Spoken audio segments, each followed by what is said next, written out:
नमस्कार, मेरे इस यूट्यूब चैनल में आपका स्वागत है। देखिए चैप्टर 4 दिमागी कसरत और उसका क्वेश्चन नंबर 1 4.1। यदि 3 अंकों की एक संख्या 2, 4, x ये 3 अंकों की एक संख्या है 9 से विभाजित होती है, यानी जो ये 3 अंकों की संख्या है इसमें 9 का भाग अगर हम देते हैं तो वे 9 का भाग देते हैं तो वो पूरा पूरा जाता है, शेष पर 0 बचता है। तो x का मान बताइए, जहाँ x एक अंक की संख्या, एक अंक का मतलब है ये संख्या 0 भी हो सकती है, 1 भी हो सकती है, 2 भी हो सकती है, 3 भी हो सकती है, 4 भी हो सकती है, 5 भी हो सकती है, 6 भी हो सकती है, 7 भी हो सकती है, 8 भी हो सकती है और 9 भी हो सकती है। ये संख्या क्योंकि एक अंक का है तो ये इनमें से कोई भी एक अंक हो सकता इसका मान। हमें वो मान पता करना है कि ये कौन सा मान यहाँ पर आएगा। तो 9 से विभाजित, अब 9 का हमने पढ़ा कि अगर अंकों का योग करते हैं और अगर उसमें 9 का भाग जाता है तो उस संख्या में भी 9 का भाग पूरा पूरा जाता है। ठीक है, तो देखते हैं संख्या क्या है। संख्या ये 2, 4 और x ये भी एक अंक है। अगर हम अंकों का क्या करते हैं योग, जैसे हमने 9 की भाजकता का नियम पढ़ा था वैसे हम करेंगे अंकों का योग। अंकों का योग यानी 2 + 4 + x, यानी इन संख्याओं का योग, इन जो अंकों का योग अगर हम करते हैं और उसमें अगर 9 का भाग जाता है तो इस संख्या में भी 9 का भाग जाएगा। तो देखिए हो गए 2 और 4 6 + x। ठीक है, अब देखिए ये x है एक अंक की संख्या, यानी 0 से लेकर 9 तक कुछ भी आ सकता है इसके अंदर। ठीक है, अब x है एक अंक का अंक, तो अगर इन दोनों का मैं योग करूंगा तो योग ये तभी संभव है जब अंकों का योग या तो 9 या 18 या 27 हो तो वे संख्या 9 से विभाजित होगी। आपको याद रखना कि x का मान है वो एक अंक है, यानी एक अंक ही आएगा। 0 से लेकर 9 तक कोई भी एक अंक आएगा, 2 अंक नहीं आएगा।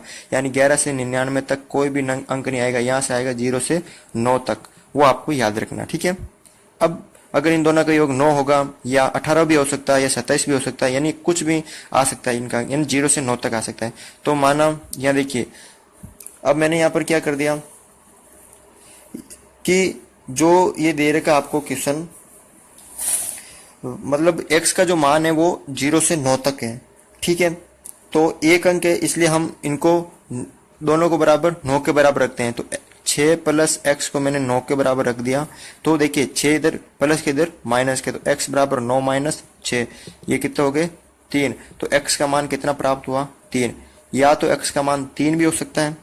आगे देख लीजिए, एक 9 से हम और 18 लेते हैं, इनको हम या 9 + x बराबर 18 के बराबर रख दिया, या इनका योग हो सकता है 18 भी हो सकता है, योग हो सकता है 18 भी हो सकता है ना, तो हम 18 भी रखते हैं। तो ये देखिए x ये हो गए 6 इधर जाएंगे तो माइनस के, तो 6 हो गए, तो ये हो गए 12। तो x का मान कितना है यहाँ पर 12। ठीक है, और मैंने आपको बताया कि x का जो मान है वो एक अंक का है, तो ये 12 तो 2 अंक है, ये तो हो ही नहीं सकता है, ये तो हो ही नहीं सकता है क्योंकि ये 2 अंक है, और हो सकता है तो केवल 3 हो सकता है। तो अतः x का मान कितना होगा, x बराबर 3 होगा। कितना होगा 3। यदि 3 अंकों की संख्या, जो संख्या दे रखी है आपको वो दे रखी है 8, 9, y, ये 3 अंकों की एक संख्या है, 9 से विभाजित होती है। अगर मैं इस संख्या में 9 का भाग दूं तो वे पूरा पूरा जाता है, शेष पर 0 बचता है। तो y के क्या क्या मान हो सकते हैं ज्ञात कीजिए। y यहाँ पर कितने अंक का है, एक अंक का है, एक अंक का है, यानी इसका मतलब y का मान 0 से 9 तक कुछ भी हो सकता है। ठीक है, अगर इन संख्या का योग, अब हम करते हैं सबसे पहले अंकों का योग। अंकों का योग, अंकों का योग करते हैं 8 + 9 + y, यानी 8 और 8 16, 9 1 17 हो गए, 17 प्लस वाई। अब इन दोनों का योग यानी इस पूरी संख्या का योग या जांच करनी 9 से, यानी अंकों का योग। जब हम अंकों का योग, या तो देखो 9 तो हो ही नहीं सकता क्योंकि यहाँ क्या हो गया 17 हो गया, 17 हो गया, 9 तो हो ही नहीं सकता क्योंकि यहाँ खुद 17 हो गया, तो 9 तो हो ही नहीं सकता। या 18 हो सकता है, या 27 हो सकता है, या 36 हो सकता है, और भी आगे हो सकता है, या वाई है एक अंक का। ठीक है, अब देखिए ज्यादा से ज्यादा वाई हम कितना, वाई कितने अंक तक जोड़ सकते हैं, 9 तक जोड़ सकते हैं। कितने अंक वाई कितना होता है, 9 हो सकता है, यानी मैं वाई का मान ज्यादा से ज्यादा 9 तक रख सकता हूं। तो 9 और ये 17 कितना हो गए, 26 हो गए, तो 36 भी नहीं हो सकता है। आप इस तरह ये भी ज्ञात कर सकते हैं कि 36 भी नहीं हो सकता, या तो 18 हो सकता है या 27 हो सकता है। ठीक है, ठीक है। अब देखिए वाई का मान ज्यादा से ज्यादा 9 होता है, तो मैं अगर 9 प्लस करता हूं इसके अंदर, तो ये 9 और 27 कितने हो गए, 26 हो गए।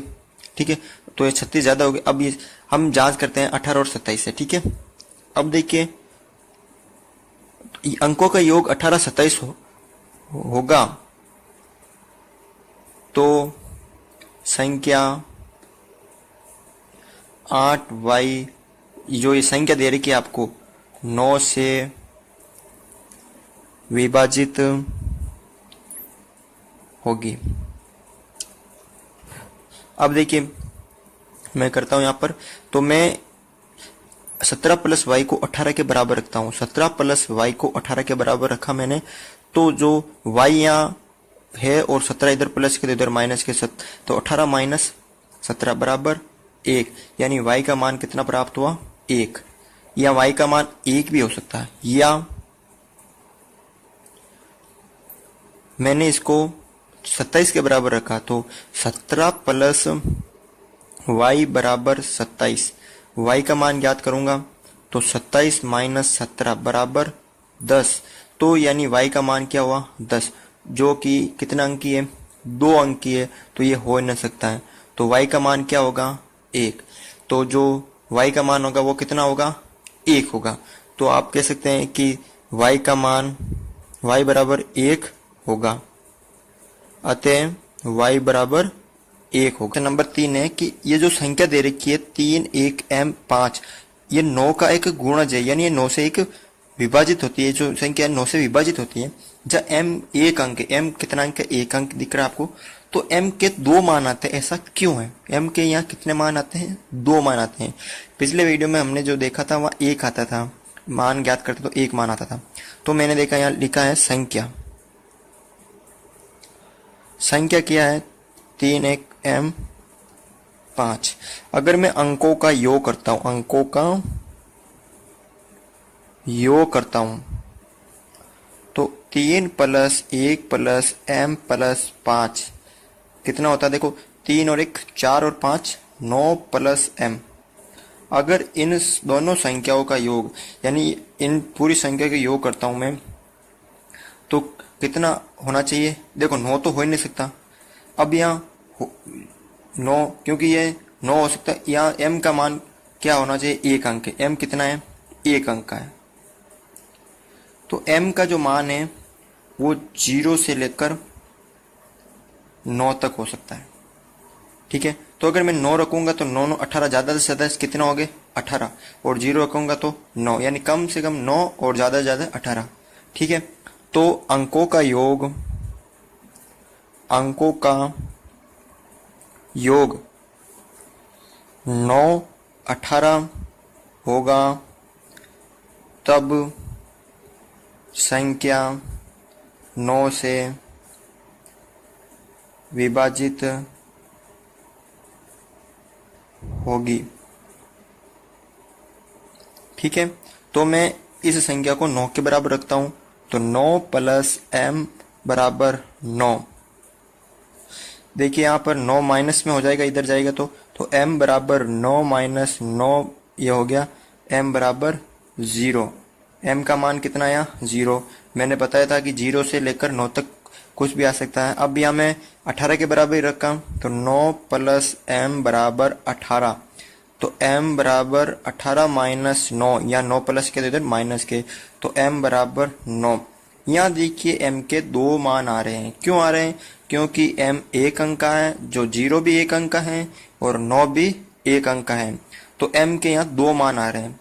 तो रीजन पता चल गया आपको, क्योंकि m क्या है, यहाँ पर एक अंक का है और यहाँ m का 0 और 9 आ रहा है, तो m का मान 0 भी हो सकता है, यानी ये संख्या 3105 ये भी हो सकती है, या 3195, इन दोनों में से कोई भी एक संख्या हो सकती है। ये भी हो सकती है, ये भी हो सकती है। ठीक है, तो आपको इसका जो ऐसा क्यों है, इसका रीजन पता चल गया कि ये m है जो एक अंक का है। ठीक है, m का जो मान है वो एक अंक का है, जो कि 0 से 9 तक कुछ भी आ सकता है।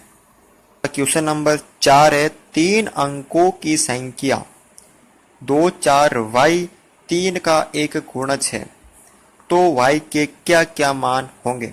यानी जो y है वो एक अंक का है, y है यहाँ एक अंक का अंक है, यानी जिसका मान 0 से लेकर 9 तक हो सकता है। 0 से लेकर कितने तक हो सकता है?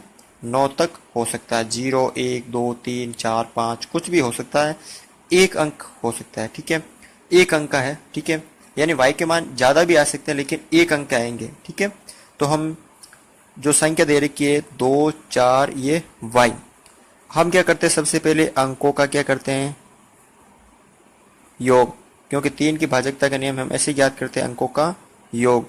2 + 4 + y कितना हो गया? 6 + y। अब यहाँ देखिए अंकों का योग यहाँ दे रखा है y प्लस यानी 6 + y या y + 6 बोलो आप। ठीक है, तो इनका योग मतलब इसका योग क्या हो सकता है? देखो 3 तो होगा नहीं, क्योंकि 3 से तो ज्यादा है। 3 का पहाड़ा बोलेंगे तो 3 दूनी 6, 6 भी हो सकता है या 0 भी हो सकता है y का मान। ठीक है, तो उनका योग 6।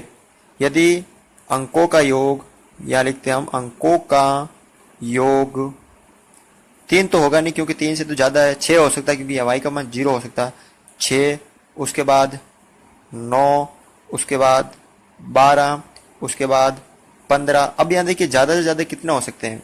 अगर मैं ज्यादा से ज्यादा यहाँ पर मान रखता हूँ मैं 9, कितना रखता हूँ मैं 9, तो 9 और 6 कितने हो गए? 15, यानी 15 तक हो सकते हैं। 18 होंगे ही नहीं, क्योंकि ज्यादा से ज्यादा मैं अगर 9 रख सकता हूँ यहाँ पर, 10 तो नहीं रख सकता हूँ क्योंकि 10 2 अंक की हो गई, लेकिन यहाँ 9 एक अंक की है, 9 और 6 कितने हो गए? 15।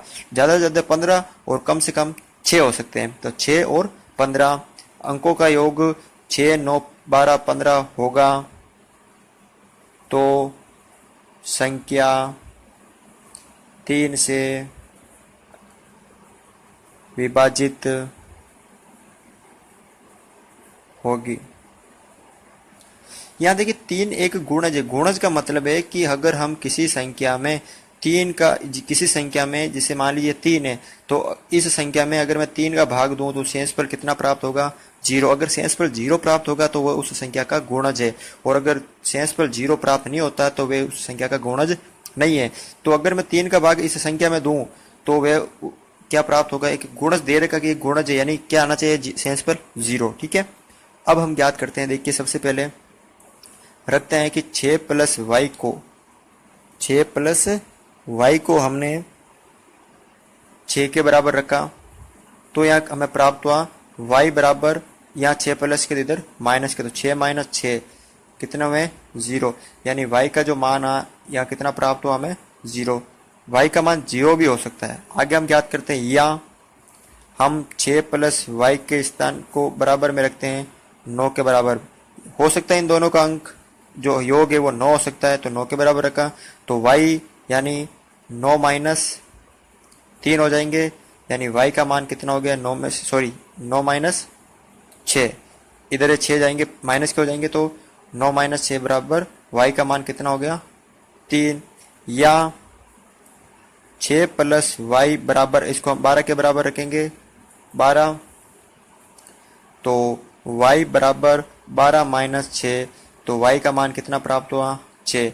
y का मान 6 भी प्राप्त हो सकता है, या 6 + y को हम 15 के बराबर रखते हैं, यानी इन दोनों का योग 15 भी हो सकता है, तो y बराबर 15 - 6, तो y बराबर कितना प्राप्त हुआ? 9, जो कि जो 4 मान प्राप्त हुआ हमें, कितने मान प्राप्त हुए? 4 मान। एक हम और भी देख सकते हैं, 15 के आगे किसमें 3 का भाग जा सकता है? 18 में। तो यह हम देखते हैं कि 6 प्लस वाई को हम जब 18 के बराबर रखेंगे तो y का मान होगा 18 माइनस 6 यानी 12। लेकिन ये कितने अंक का हो गया? 2 अंक का। कितना अंक का हो गया? 2 अंक का। तो ये मान नहीं हो सकता है। तो y के कितने मान प्राप्त हुए हमें? 4 मान प्राप्त हुए। y का मान 0 भी हो सकता है, 3 भी हो सकता है, 6 भी हो सकता है, 9 भी हो सकता है। तो आपको प्रश्न में क्या क्या मान पूछे गए हैं? तो y बराबर 0 भी हो सकता है, 3 भी हो सकता है, 6 भी हो सकता है और 9 भी हो सकता है।